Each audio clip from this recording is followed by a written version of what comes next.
Ay, ang dome. English, bulit dome. Sa Binisaya, ang sinawagan? Naglaon, ang galing term. Banag-banag. Banag-banag. May magsunod sa kahayag. Nagkabatanong, ay karelate na banag-banag. So, they saw a figure coming towards them and they were afraid. But Jesus said, do not be afraid, it is I. And Peter, then si Peter, dali mo kayo respond. Peter said, Lord, if it is you, let me come towards you walking the water. Okay. Jesus said, come. And Peter's faith urged him, made him step out of the boat and walk towards Jesus. Several steps. That is expectant faith. He knew that he could have sunk, but because of his faith in Jesus, he was able to walk few steps, few lang kayo. Something happened, which we might discuss. Nalang ko sa tubig na no longer depart of that. That is expectant faith. Not for example, also in the Bible, you remember that woman with a hemorrhage? What did she say to herself? If I could only just touch a tassel of his clothes, then I will be healed. And so he did. She put action. She stepped forward and touched the clothes of Jesus. And what was the reaction of Jesus? Who touched me? Liman ka, kadaghan sa mga tao ng hirong niya, mutang sa, who touched me? Because power has been laid from him. And yan po nita, by it is I. But her faith, expectant faith that she would be healed, healed her. And indeed, she was healed. Praise God. Okay?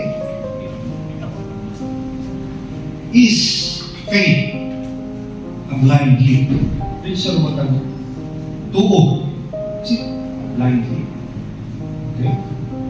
Faith is a response to certain promises God has made that apply to everyone.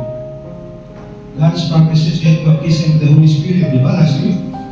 And in that baptism with the Holy Spirit, part of this was the promise you will speak in tongues. Did you?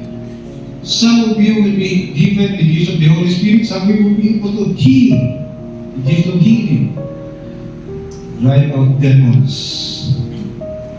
Okay? That's faith in response. Nisud mo sa baptism because it was your response to God. Kung wala ko mamuhat to, di undergo sa baptism, sabi mo, baptize in the Holy Spirit.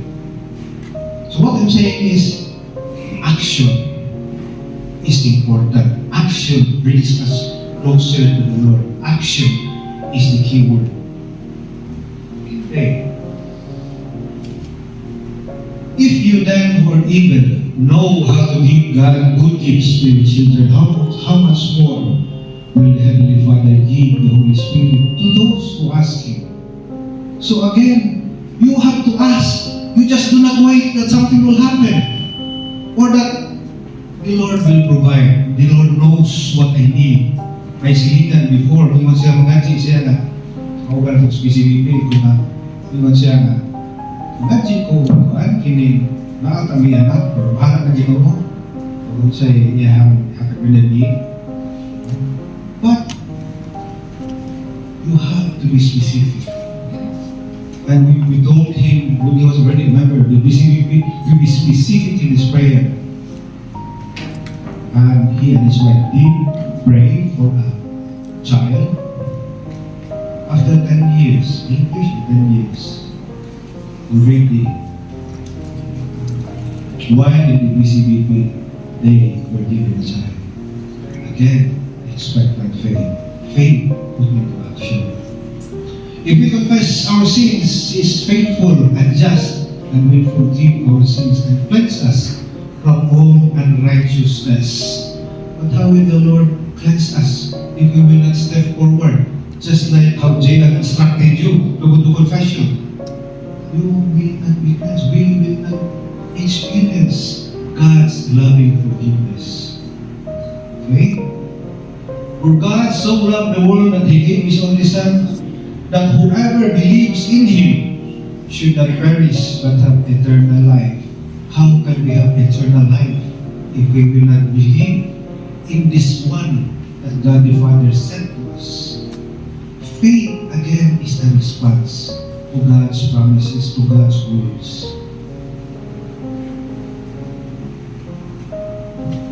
Faith is also a response to revelation about certain situations. Discernment, as we call it, leadings. God will make certain things clear when you pray fully. But you have to observe how things are happening, okay, around you. So, kinikuhon this una, people would like to go abroad, work abroad because of the value of the money that is returned, remittance in dollars. Kaya may klarong trabaho din, di ba? Our children, we send them to United States, Canada, wherever, London. We encourage them to become nurses because we want them to experience a bountiful life in dollars. Mabahinan mo sa ta, di ba? But then, you have, what is it? You have to make a discernment. You have to weigh carefully. Does this going abroad, is this going abroad good for you? Is it good for you to abandon to leave your family behind? Kasi tayo pupuli mo, hindi makita mo, di ba, usahay? Tayo pupuli na, ibalik mo, nagubuhat ang pamilya. And I have heard, and I have seen several cases of that when I was a fiscal and also judge. The man came back to find that his wife already eloped with another man. His children were taking drugs, but he could not find them. Somehow, you have to be able to discern what is good. In my case, when I graduated AB, political science, I was in a dilemma. Should I take up law or should I take up medicine? Again, I had to go around to observe which is which, Lord. What are the surrounding circumstances that would pull me or push me towards a certain direction? I wanted to be a doctor. Again, unfortunately, there were circumstances that did not allow me to take that course. So, nag-lawyer na lang ako. More of that later, okay? Once it's clear in God's will, in such a situation, then you can act on this discernment in expectant faith of God's support. Okay? When I took a law, I was not sure whether I should proceed or not. I did not know whether God wanted me to be a lawyer or not. I was like, well, even now, I am not a brilliant person. And I could not boast of any accomplishment that would qualify me to be a brilliant lawyer. So I made a pact with the Lord. Akong nahuman at eskwela, political science, ang Lord. Asa mapupunta? Political science ko, madawag yung trabaho, nagtrabaho ka to business establishments. Madawag ito, clerical, which is what happened to me. Kunya, siguro mag-maestro. Asa ang panahon mag-maestro? Not to downgrade, Pero kaya patanaw ko na ambitious ko na. So I make pact with the Lord. Lord, dinuwag mo dyan Lord. Sa puta. I take up law, first year. San Carlos. Lisod na San Carlos ang nasa karon. No? Mahagpo ko sa subject, Lord. Meaning to say, you do not want me to be a lawyer. Okay? So, ito ka first semester. Basta na. So, plano sa gino mo, baka. Second semester. Asa ang diyan ko? second year, third year, pasal ko gihapon, ikaw mo na gini. The Lord wants me to be a lawyer. Which brings us to this portion. Once it is clear that God's will is clear, once it is clear that God's will is clear, sakto ba na? In such a situation, okay, act on the discernment, in expectant faith, and God will support you. Okay? So from then on, I focus on the law course. Because I knew deep inside my heart that the Lord wanted me to be a lawyer. Pero may maglunan niya ko ka. Ako na eh. I was already taking up the bar. Nagkapit siya mga bright. Labi na ito kung mag-board, mag-review sa Manila. Sus, nagkapit na UP, Ateneo, Ilasan, San Beda, yung mga hawag, yung mga discuss. Hindi siguro. Pero Lord, hindi mo ko ipapasal. Inutan na lang ko ng Lord. Papasahan na lang ko ng Lord. Ito sa challenge to the Lord. Bakit po natin, Lord, ikaw papasahan na rin. Asa mo pupunta? Again, it was a prayer. Murang ugda, pamaray na pangluod na. At at the same time, I felt deep inside na, mo ko na rin. This is God's will. And God's way, of course, he became a lawyer. The rest is history. Nakhan to tayo. He became a lawyer. Instances where God showed me what He wanted in my life. Faith responds again. Name siya. In Matthew 11, come to me, all you who labor and are heavily burdened, and I will give you rest. But if we do not come to Him, how will He give us rest? Diba? So it is a relationship that we must continue to establish with the Lord. Kung topic ganyan, growing in faith, this is also growing in relationship with the Lord.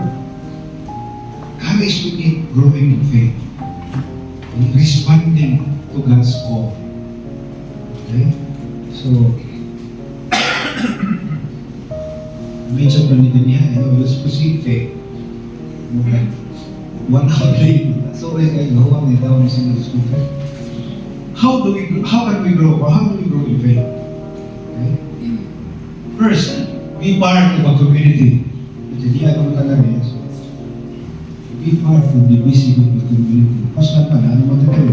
Ano man? Because here, you will be surrounded by men and women who are also responding to God's call in faith. The brothers and sisters of BCBP will support you. We support each other, di ba? We support each other. Kaya dapat discussion ko din. We share each other's views. We support each other. We do not condemn one another. Because we are in the same community. Okay? Next, read the scripture with faith. Hindi ka ba usahay, basa ka, kay inulat kita, pray. Pray 15 minutes a day, read the scriptures 15 minutes a day. Water talaga sa readings of the day. Tanaw ko say, first reading, bunya. Sorry, Psalms, and then the Gospel. Puto ba talaga? Matakaw ko sa reflection. Bumasa na reflection, maghuha na sa reflection sa author. Wala tayong reflection. Diba? You see the difference? Nagkakita kita mga references, mga reflections, meditations sa mga religious people, mga pare, mga ilado. But that is not your reflection with what you have read. You have to read deeper, dig deeper in order to understand the Lord, what the Lord wants in life. Ang kanang meditations ngayong ibasa, it's just a guide for you. Muna yung maabot na yun. O diba? Muna yung kaning sa pari, kanang homily sa pari, muna yung reflection. But maybe God has a different message for you. And that's the purpose why we are encouraged to read scriptures every day, to pray every day, so that we will have our own message from the Lord. Amen? Sakto ba na Jihan? Jihan na ako idol mo. Read scripture with faith. Read scripture with faith. Ano ba itong iyo? Okay. So, even the devil reads scriptures. But you have to do it in faith. You have to connect with the Lord. Muna ko sa'yo, umalik. Kung gusto nyo ka connect with the Lord, umalik ko sa'yo pa. And sometimes you'll be surprised. Nakalagin siya na word, no? Muna yung mensahe sa Ginoo. Karumog kita abi. And then, your understanding in your faith and in the Lord will grow. Okay, nabuhay nga mo siya. So, wala kayo pareha itong presentation niya dyan, sayo siya. Wala ka na siya. Next, read books that build faith. Beginning with the Bible itself. Read books. Spend your time to read books, to read the Bible, to read. May example sa kanya. You browse through the books in the religious stores. Pero karon kay na ng internet, pwede ka mag-over. Gani, ako I watch kani podcast, listen podcast, watch mo YouTube. Ano mga discussion bitaw diha? No, about faith, about Mary, about this lately, nabalik ko sa kuha ng issue about statues. Images ba? Nagdatak maayo ng mga bautismo ng Katoliko. Kaya nga ko nung na mga images, no? Dili mo nas Ginoo. Dili mo nas Bible. Wala mo siya ngayon. Anak, alaw na siya. Read. Because by reading, you will be able not only be able to learn, enhance your faith, but you will also be able to discuss with other people in faith. Huwag na ay wal kontra na ay dili pa review o lain na tinuhuan. Magka-respond ka, masurprise ko sa akin. Happy na ba? Happy na ba tayo? I remember several years ago, namo kay amiga akong best friends akong wife, ang husband, protestante. Kunya, yung siya niya, hindi, usap na lang ako. Siya bilang ako. So, di, at one time, nag-ikot may siya na, without being offensive or anything against you, why do you worship images? Why do you worship Mary? Kunya, pastor siya na, kasi notebook, jablihan yung notebook. Nakalitan ko, ayaw mo ko ang naman eh. No? But with God's grace, I was able to answer His questions. We are not praying, we are Mary, we are venerating, yes. We are venerating Mary because of the spiritual life, because of the examples. The same manner that we venerate the saints, we do not worship them. We use them as our guide to strengthen our faith in God because of their saintly life and their here. Yeah. How about your Santo Niño? In the end, yun siya na, thank you very much, Gilbert, na yan, enlightened. Pamilya din po sa protestante, but nevertheless, ako rin atong konsuelo na I was given the grace, the guidance of the Lord to be able to answer, to respond, to counteract His accusations about our Catholic faith. Okay? Next, practice praying and acting in faith. Again, important din acting in faith. Practice praying, ganyan, practice the worship, start, at least practice praying as a group, but you can practice praying alone, kung ikaw lang. No? Ikaw lang. Then, by the time you go with the group, with the assembly, at least, hindi na kayo makikaw. Okay, ikaw rin ito sa kwarto ito, makasisisim ka mo, may magawayan mo. Kaya ma-conscious mo ka, bilang mabago, kahit kayo sa akin kamot, di ba? Kahit kita mo anak, kahit kita pagkana-anak. So na sila yun, saan na sila?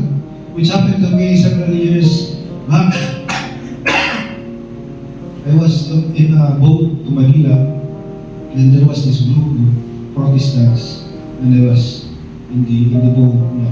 Na-appeal ko dito, observe lang ko, and they were praying, they were raising their hands. Ako dito, wala lang join ko, pero wala lang ko kay, ang akong pagtubat ko nga, if the Holy Spirit will touch me, my hands will just go on, will just go up by itself. No? Nakahuwag ko sa akong kamot, ang usaka on its own. So when I was already feeling ang mga usaka, ang kamot, hinindot na kaibang kuhaan sa ba? Kapakon, ito ko sa iyo. Brother, you raise your hands as a sign of respect. What? Naku ba? Na-turn off ko. But here, we do not wait. We do not wait. We actively participate. Lord, you are welcome here. Lord, I praise you. We raise our hands voluntarily. Yung kato, kung ko yung mga members ng CDP. So, nakapag ako ang way of missionary kung saan na embracing of hands. Kasi ito siya. Okay? And acting in faith. So again, I will emphasize that whatever we heard from day one until now are all theories from you, from us to you. But we have to put action into it. Diba? For you to be able to really embrace God's love and understanding and do His will. Okay? Keep a notebook. Keep a notebook. Write what you are asking the Lord. Kita kadaganan petitions pa din nato. Mga mata, Lord, ay nasakit akong wife, akong bana ko instance. Nasakit akong mama. Akong anak ko po exam. Lord, tabangin, Lord, please help me. Kahit kita ko, akong property, Lord, akong trabaho, Lord, ako manilil, distrito kong kayo. Nagkan kita pa kayo mo. Mas busy we kayo, hindi kaya pa kayo. Namin din nga, salamat, nana, petitions, adoration. But this is focus on the things that we are asking the Lord. And what we are asking Mary to intercede for us, or the saints to intercede for our prayers, inistan niyo. Inistan na niyo. Yeah, at the end of the, siguro, ama, or to review, to niyo, asa aning natubang na, then you cross it one after the other. No? And you will feel really, into kayo feeling na, ito ba, destino mo? No? Hindi nakakabantay ba? Kaya dahil nakabul na yung problema, iwan sa iyong pag-ansip. Nalimutan mo, na-answer na dito ko ba? So it is good to have a notebook. When I and Lisa were still going to the place in Sibunga, Simala. Simala. Doon ako listahan nito. I had 15 petitions. Every time we go there, Mary intercede for us. This is my concern. This is our concern as a family. This is my personal concern. I need God's help. Please intercede for us. Yan, nausapan ko lang aura diyan sa kwan. Na-place na. So, nawa ng kwan ito, nawa ko ang religiosity. Sorry kasi ito mga kunin. But by the time we left the place, out of 15, you had an ability. How did I know that? Because I had a diary. I had a notebook. Akong gilagbook. Ano naman, cellphone naman lang. So, tanaw ko, sus. Kunya, makakita ka na-answer na siya, nag-appeal sa yung petition, then, your prayer will be already a prayer of thanksgiving. Pasalamat na kasino. Kamaw na pasalamat kay nakita mo ka. Nagitubag imong ipakansi, pero di ka nakakita. Balik ang kaglaing problema. Lord, walang problema. Lord, nalimot ka. What happened in the past? Okay. Pray for more faith. Pray for more faith. Sabi mo ito ng even mas speakers sa iyo nga, sus, katong, wala ko specific. Kung naala ko specific faith, pero nasa a certain level of confidence in faith ba? Iniabot na sila, no? Sa tao, no? Kaya ito, abot ang level of confidence na, ako na faith. Isipin ko ko, ako 30 years plus akong faith na ma-question. But remember that instance. After Jesus gave His disciples authority to cast out demons, indeed, they were casting out demons. At one time, they had one na cast out. A boy who had fits ng patol ba? Ilang balambay, o gilimang, ato sa kayo, sa pato, alam, sa walang pre-over, di mag-yun. Tagan sila ni Jesus. Lord, bisa ko na mo, di mo matangtang, di mo hawak. Sa response ni Jesus, "O faithless and perverse generation, how long will He be with you?" Faithless generation. And later naman nakutana mga disciples na pusos niya. Lord, ano mo kami, kung patuo ang demon na mo, demonyo na mo, ako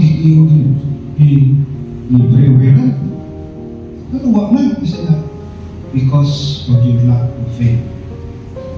Dali man ka, yan mga kahina, ano ba nas palibot niya doon? Ano nas palibot niya, nagkastaw na mo na. So, hindi kita pwedeng mag-ingwang nga, confident ako. Kaya naan ako'y gifts of tongue, naan ako'y gifts of discernment, naan ako abab na ko ninyo. Because it is a continuing struggle to hold on to a relationship with the Lord.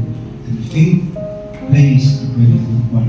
What did the father of that boy say to Jesus? "If you can, please cast out the demon. Heal my son." And Jesus said, "If I can? If I can?" Kung sabaton niya, if you have faith like a mustard seed, you can move mountains. You can tell this mountain, move from here to there. What was Jesus trying to say? The faith of His people, even those around Him, were not as strong as He wanted it to be, or were not as strong as He expected it to be. Nagpalibot o ganan niya. No? So kita sa pagbantay kita perme, kaya hindi ka magkumporme just because action leader na ta, no? Unit leader na ta, member na sa governance, na insulated na ta from the attacks of the demon. The more Satan will pounce on us if we get closer to the Lord. Mga kinamit ako, di ba? So, ito mga verse na if you come to serve the Lord, prepare for trials. Why? Because Satan will not be happy if you go to the Lord's side. Okay? Sakto ba, Brother Gia? Bottom, ningon ang Father, I believe. Help my unbelief. Ningon sila Jesus, help my unbelief. Ito po siya. Inanis Jesus, if you can, cure my son. Totoo ba, ang iyong faith, dili sa ayo plano, dili sa if you can. Give promise sa Diyos, if I can, if you can. If you have faith, as strong as a mustard seed. So, puwang kini, puwang. Okay, next part, guidance, knowing God's will. Sige ang takappo ito na, Lord, if it is your will, ano sa si Jesus? If it is your will, Father, if it is your will, take this cup away from me, but if it is your will, let your will be done. Diba? Saan ito magsibaw sa will sa Ginoo? No? Si Jesus ganun, ganun naman ganun. God wants us to know His will. He has given us the Holy Spirit. Sa inyo baptism, the Holy Spirit. Kung na ninyo, but He activated it for you to recognize na Holy Spirit in you. Okay? And He said, you know Him, for He dwells with you, and He will be with you. Meaning, Holy Spirit will be with you. Okay, the way God guides us, yun sa guidance, God teaches us either through study, especially scripture, or Christian tradition, or other Christians or experience.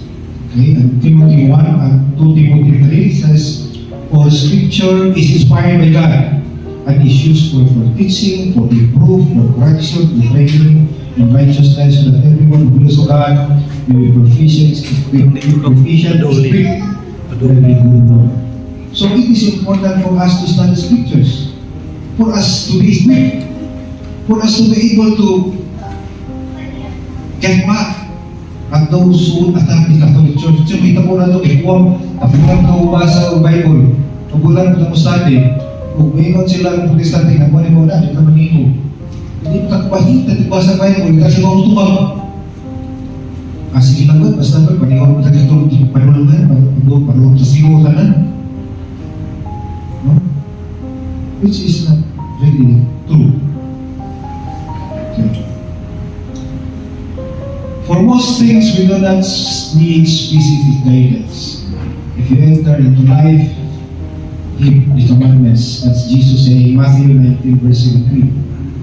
Keep my commandments. Keep my commandments. So how are we guided? Through general direction of our lives. What's the general direction of our lives? No? So for instance, what are the challenges that face us? Specific guidance, these are the enumeration, no? The specific guidance, circumstances will be an obstacle to overcome, as well as the limitation of His will. Specific guidance is mediated. Okay, let's go through them one by one. Through the general direction of our lives. Okay? So, keep my commandments. So if you are married, what is expected of you? Right? To be faithful to your wife. If you are a father or a mother, the responsibility of your children, in the same manner as the children have to honor their father and their mother. Nakita yung mga parents ko ba na to? So, wala na, no? Okay. It's also God's guidance on the challenges that face us. What are we going to do? Our family, for instance, is growing. We need substantial resources to be able to feed our family. So, mo na imong unahon-ahon, ako ang responsibility. That's God's guidance for you to find ways to raise your family, to improve your business, for instance, to study harder, makayo yung exercise of profession. Okay? Life's flashback, the way of guidance also. After a while na ba, kung nakabigulog pa, o na yung na-sharing mo rin. And then na-sharing doon sa akin, ng breakfast, doon sila, huwag pa din ang ginoo at panahon na patay mo na ko. God was there and grateful to the Lord. So, flashback na ba sa mga events in your life, you realize that after all, you were able to overcome those trials because you realize that God was there to protect you. Okay? So, muna, yung experience, nandun is breakfast. Yung experience malitan sa Christian Life Program which are going. Experience even sa yung workplace. But you see the presence of the Lord. Uy, naamin ko din naman ito. Pag-away mo, dito ron, you have an argument with your manager. Yung konti ka, impulsive ka, experience yung manager, mas kupay mo, wala din. So maybe you can attribute that to the Lord's grace. Kung nasubo pa to siya na ko, na masubagdan mo ito, may ganing kay, to siya, hindi to sa'yo, matribute mo ka ganing, ay ganing kay, si Lord, itabangan ko niya, makasaputra siya sa akong isulong. mga small victories ba that we can attribute to the Lord, which we have to acknowledge before others. Okay? Kanang small miracles, saan ko'y gamay? Deliver to Juta, istorya. Once upon a time, there was a cruel king. Cruel kay siya na. Gusto niya siya matulid yun niya sa iyang kingdom. Kung kinsa ito mga paglawan niya, i-sentence. Yung i-execute. So, during the times in England, in France mo na siya, nasa contraction, nagilutin ba? Na may blade because babaw, may put the liver, mahug na siya, puro taga ka dito, murungan yung ulo, no? Nakasuyo mo dito, sa lunang hindi, ang naghimuan na, nag-practice dito siya, na inihug na itong blade, putol yun. Kaya okay, maputol, magbuhay-buhay natin kita naon.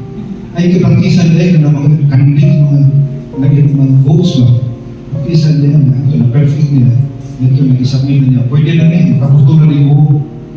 So anyway, after several executions, there were 3 that were scheduled to be executed that day. Niya, ningon ang king na. Today I feel willing to relax, no? Just restrict to karon.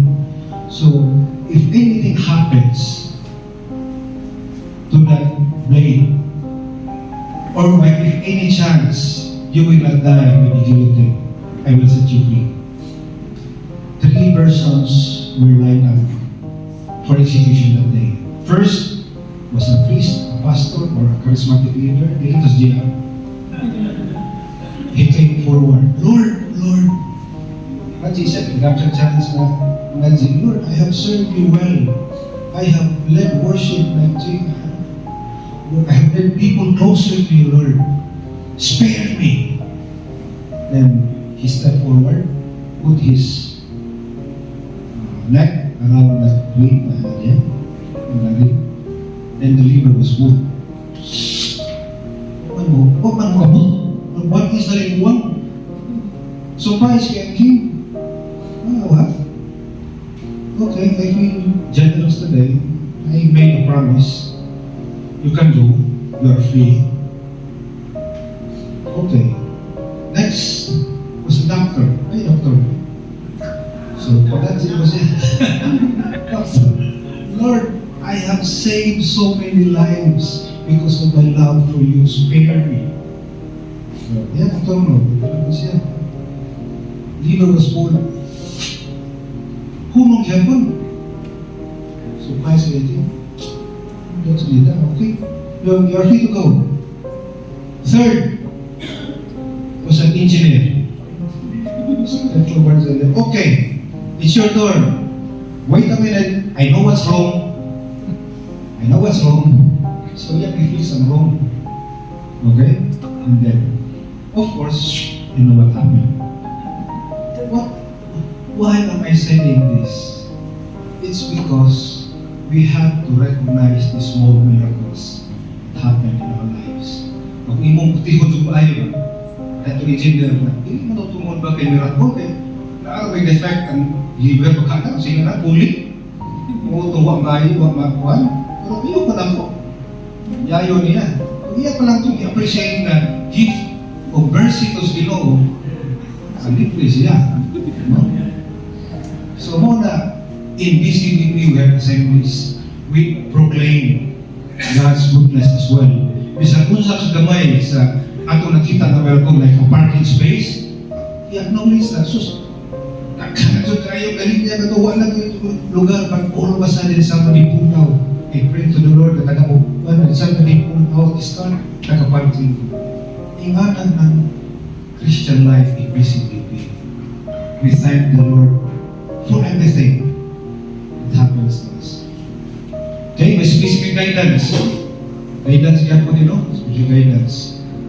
Yeah, how do I know if I'm hearing God or Satan or I'm just talking to myself? Okay? Saya pabor na to, momento ko yung pabili mo, okay, gusto sino ko, pabor mo na to. Yun eh. Pero muna you have to discern deeper whether it is really from the Lord or from somebody else. Or it's just you trying to convince yourself, muna din eh. Muna din eh. So, nato may examples ba? Ano lang kayo? Isignalan ako nga, specific guidance also may be by circumstances or leadings or signs. Ano naman ito? Okay. Circumstances could be an obstacle to overcome as well as an indication of His will. Okay? It could be an obstacle. Okay. So, nanong obstacle man, panalitan during my case. Itong iskutan, no? Ay gusto ko travel sa abroad, I'm able to find work here, go somewhere else. Yung loved ones, na may uban ka, hindi yung kita trabaho. So, obstacle, hindi siya kita trabaho. Maybe it's God's will na ito sa gawas. No? Ito sa gawas. Okay. Ako mong example ng amigo nga, dentist na siya, may na kayo practice, detention law, gusto siya sa mga abogado, gawas na dentist, mga abogado ko siya. Pero mo siya kapasal. So, not passing the bar became an obstacle. No? It is an indication, parang an indication of God's will na iyak na lang as dental practice, you are still being better in the dental practice than being a lawyer. Okay? Medicine or law, sa case, for instance, I wanted to become a doctor. Pero, ang obstacle na ito was, I didn't have money. My aunt who spent for the medical schooling of my brother, it said, no, I will not spend for you. So it became an obstacle. That's why I went to law. God's will pulled me, guided me to law. So again, isang obstacle na siya. God's guidance na ihapon na siya. So another guidance is specific guidance that is mediated. Muna ng counsel to pastors, mature Christians, parents, magkatambag na ka ba na nakiluulon, wato na ka sa chapter head, wato na ka sa PCBP na member sa Board of Trustees, kaya taas mo din na sila. Wato na ka, no? Wato na ka sa President sa PCBP, taas mo sa mediator. But seriously, you approach someone, kaya desperado na ka, hindi na mo madali, ikaw lang ba? You need to go to a priest, to go someone religiously capable above you. Okay? So, kini mga services bitaw sa BCBP, kini inyong action group leaders, inyong unit leaders, inyong chapter head, mga service, mga leaders na diba? They serve voluntarily.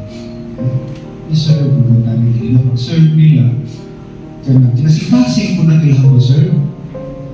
Kaya pag-away ganyan mo, hinumdumi. No? Hinumdumi.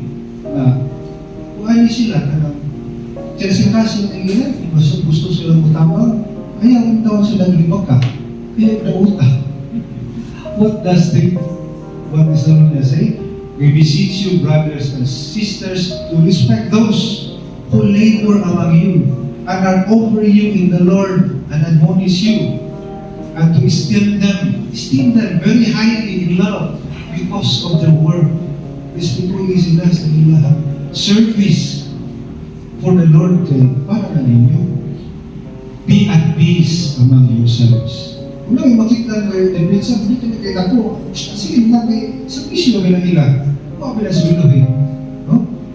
Generally, you have to continue to desire to grow in faith and ask God to help you want what He wants.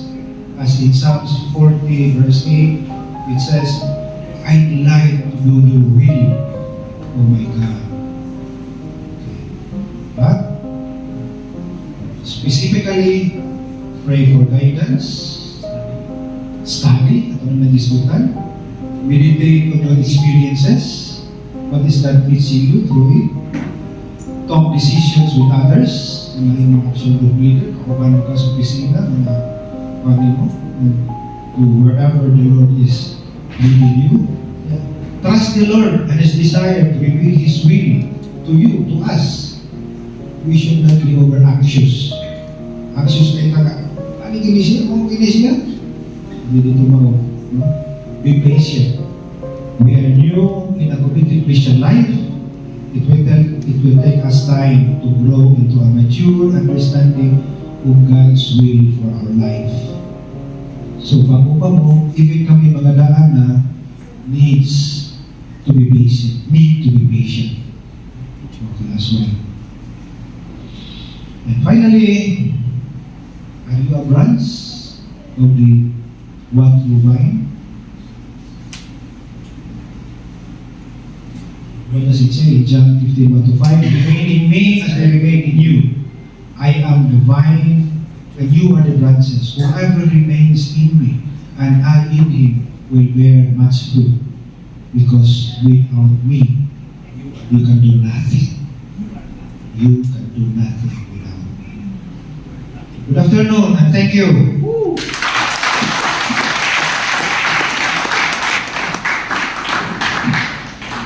Thank you, Brother Judge. Katong gusto mangihi, Brother break. Dali. Wala na tayong discussion sa Proceed na sa next talk.